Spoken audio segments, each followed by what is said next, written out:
He formed his business coaching, management consulting, and training and development firm, and authored the book Bulletproof Your Career in Turbulent Times.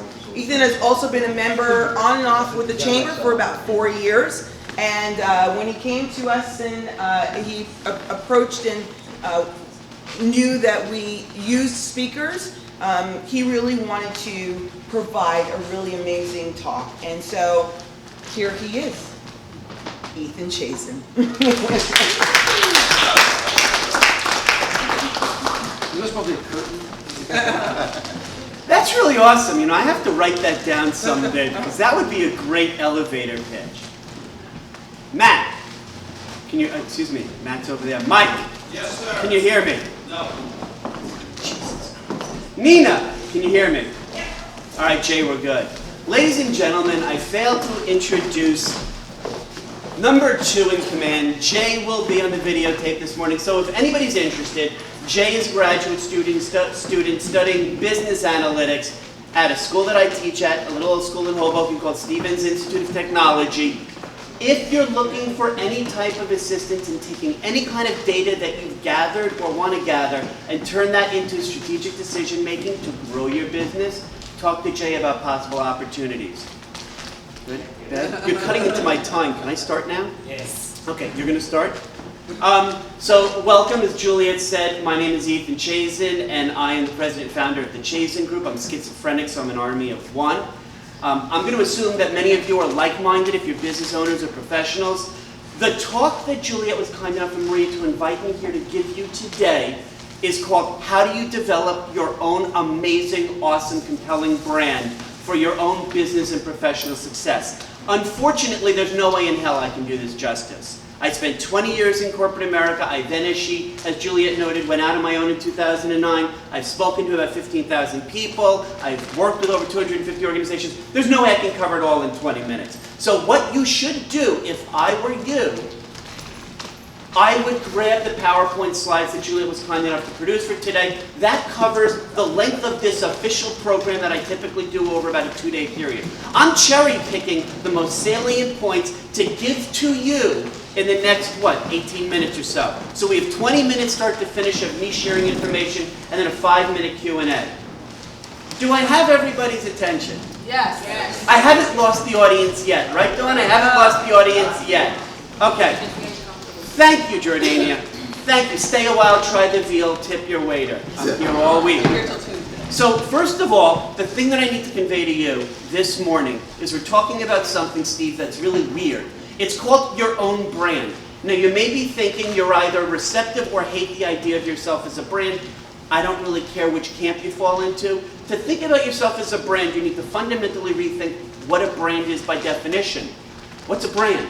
It's a logo. It's a trademark. It's a tagline. It's some kind of cute jingle. My baloney has a first name. No, for purposes of this morning, I want to share with you a concept that I think is absolutely critical. I know is absolutely critical. As Juliet mentioned, I spent close to 20 years in corporate America leading marketing organizations. So know that I know what I say when I say your brand is something fundamentally challenging to you to establish and maintain. Your brand is simultaneously 3 things, but it's a promise that every encounter and every relationship that every single person has with you all the time is 3 things, and these are critical. You may want to write these down, Gene. Unique, invaluable, memorable. Why unique? It's not that anybody does anything else that you do. You are unique. You are your own unique value proposition. Nobody else has your background, experience, skills, certifications, training. I don't care how many bankers are in the room or how many financial advisors and videographers. You are fundamentally unique. That's your UVP. The second thing is invaluable. Well, how do we make ourselves invaluable? I'm going to talk about that. But understand this. Most people fall woefully short, at least in my experience in every professional business organization I've ever been a part of, in terms of not thinking from the advertisers in the room, with them, what's in it for me? Everybody thinks that way. Invaluable people are constantly striving to add values to others and make themselves more valuable. The last is memorable. Think about that for a minute. When I walk out of this room this morning, do I remember anything that you said about yourself? Steve, ladies and gentlemen, provides a suite of documents that support strategic planning solutions. Did you know that he's a world-class chess player? Okay, so you're welcome.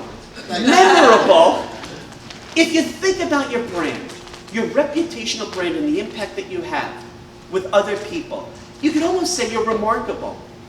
Remarkable doesn't mean amazing. Hell no. Remarkable means that people remark upon your brand. Do people talk about your service, the value you provide? If not, sorry, your brand is failing. So now I want to talk about a topic related to branding that Julia initially and Maria asked me to talk about, and I expanded the scope today, called the elevator pitch. Everybody knows what an elevator pitch is, right? Right. Then why do so many people struggle with it? An elevator pitch, think about the concept. How did it get its name? In the time it takes you to get into an elevator, Otis, elevator, and right up to the top floor, in 5, 10, 15, 30 seconds, regardless, you're communicating 3 pieces of information. Most people fail at this, I'm sorry. The first is, what's your name? Duh. We all get that. The second is, what do you do? That's unique and valuable and memorable. And the third is, who do you do it for? Most people talk at people. You know, the gentleman that Judith introduced me to, who was here a few events ago, Ralph Katzman of Katzman CPA, he and I were talking on our one-on-one, and we talked about most people meet each other, and it's so selfish. It's, you're a Rolodex with limbs. What can I get from you? But the elevator pitch is fundamentally this. You tell those 3 things, who you are, what you do, who you do it for, David, from the perspective of what's in it for the other person. That's the elevator pitch, and I'd be happy to talk to people. I work with executives, nonprofits, for-profits. I worked with your predecessor, Armstead Johnson, when he was at the Jubilee Center. That's what an elevator pitch is. MoveOn.org. Okay, the next topic. Endorsements versus recommendations. Everybody knows LinkedIn, right? You've heard of that platform that's becoming Facebook as we speak. An endorsement is when somebody who's invited you to connect, Nina, so we're connected. An endorsement is when you log into LinkedIn, a skill randomly pops up associated with Ethan Chazin, and you have the opportunity to give a thumbs up. Yeah, I vouch for the fact that Ethan knows that skill. That's meaningless. You want to pursue a Rolodex of recommendation of people who have experienced you, maybe have hired you, maybe have worked with you. Recommendations are critical. Why? Because recommendations are comments that other people have said about you. Nobody wants to hear you say what you do. That's marketing fluff. I know, I spent 20 years doing it. People want to hear other people having positive experiences with what you have to offer. So again, at the end of my talk, I'm going to open up to questions. Julie, 5 minutes of questions. But I want to talk a little bit about something that really is bothering me. Everybody here knows that as the brand ambassador of your own brand, you're a SME, right? A SME! Subject matter expert. Holler! Subject matter expert. I plant seeds in the room. A subject matter expert.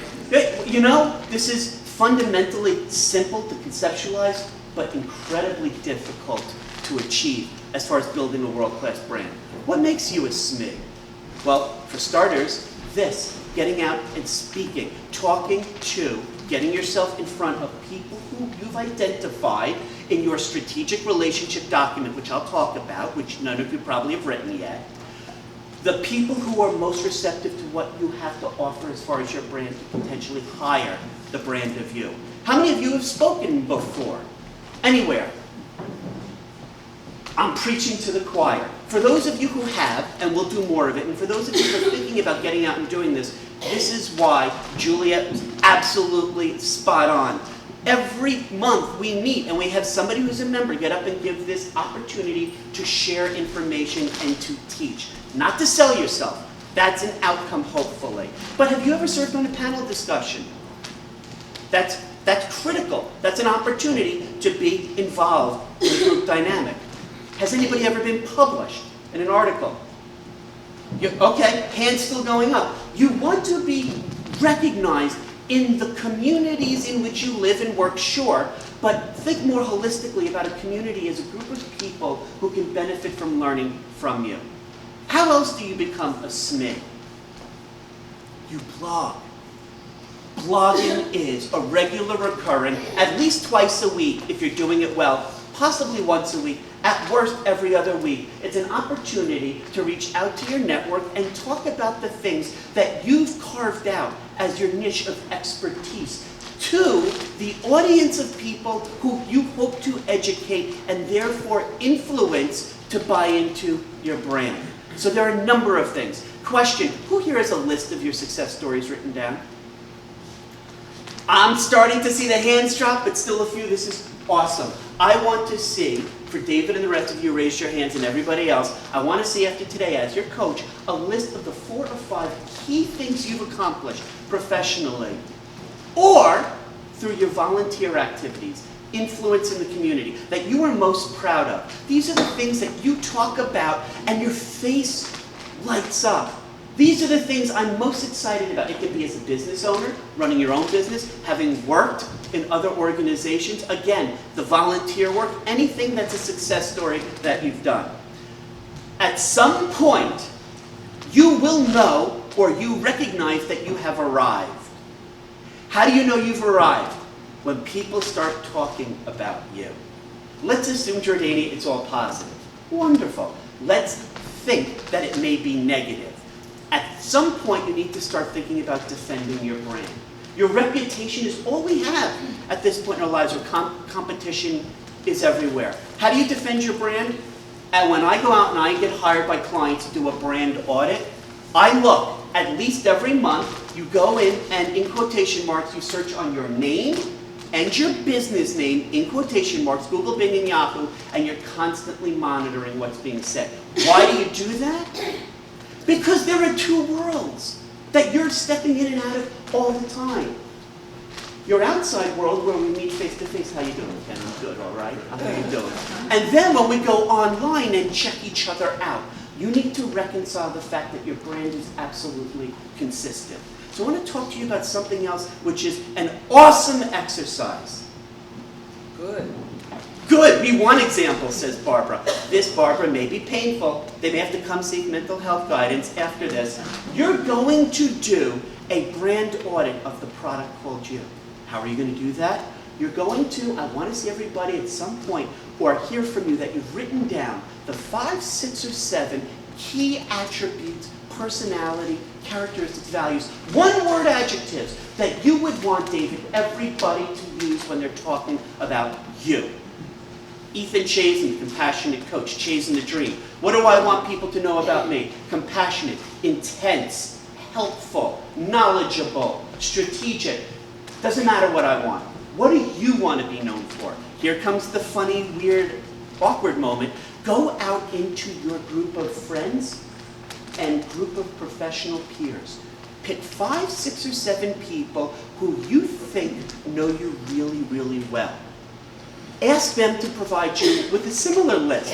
One-word adjectives, 5, 6, or 7 each, for about 5, 6, or 7 people, because research shows that's the number that we can manage. Now you take all those lists, you take your list, and you compare them.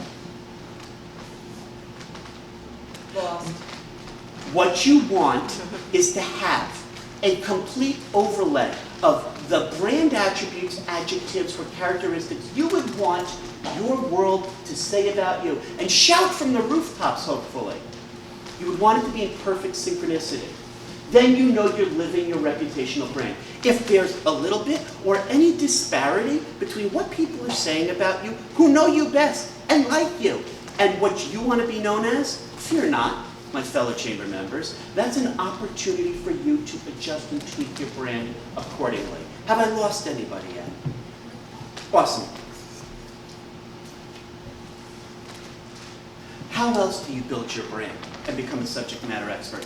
Local community involvement. I mean, many people here are active with the Rotary, the Y, Big Brothers, Big Sisters, being actively engaged. It's why I joined Rotary, but there are many other organizations. You can do volunteer work, you can get active in your school board. That's how I got involved with the Jubilee Center, which is very active in the community. And by the way, when CSBK comes into the Hoboken community, they're very active with their team and getting involved. But that's what you want to do. You want to be engaged in your community. And moving on, I said earlier that a brand is a promise, that every experience that people have with you is three things. What are they? Just shout them out. Matt! Unique. Unique, we got that. Matt! Valuable? Invaluable. Valuable is just value. Invaluable means cannot live without. Memorable. I'm sorry, what were you talking about? Memorable? Memorable. Oh, it's not. So, Matt, I picked on you. I said, not valuable, invaluable. Start to think about this. With regards to helping Maria grow the chamber, the Hudson County Chamber, to the world-class organization it will become. How do you make yourself invaluable to others? Tough question if you're being brutally honest. Most people answer or don't. They think about themselves the way we're preconditioned to think. What's in it for me? I look at you, Ken, and I see a Rolodex. Oh, BCB, I've tried to sell to them before. No, making yourself invaluable to others means this.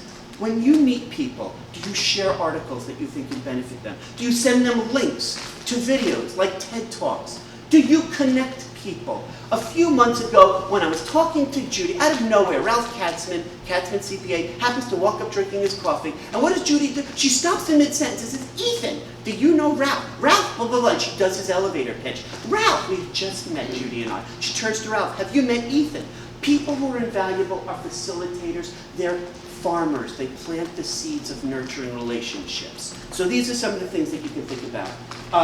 Do you ever reach out to somebody in Hoboken or elsewhere that you know can benefit from an event and say, hey, just a heads up, have you ever heard, Mike, of the Commerce Industry Association of New Jersey? They have a manufacturing segment who's looking for a little bit of personalized financial advisory work. That's being invaluable. Has anybody ever met with me? One-on-one? Has anybody ever received a thank you card from me?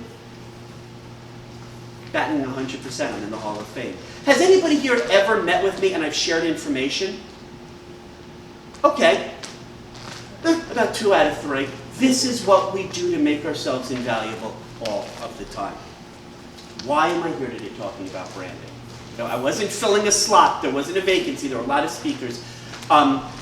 Your brand, building it the right way, can be so powerful because it reduces the amount of confusion people have about what you do. Most of you, I still don't know what you do after hearing your elevator pitch. But that's okay. It's an opportunity. You want to make everybody know what you stand for and make yourself stand out as a brand in a way that people gravitate to, like a moth to a flame. I want to say now, the part where I wrap up in the next 5 minutes, I'm going to use a little bit of dirty words, potty mouth. I apologize in advance. Is everybody okay if I proceed?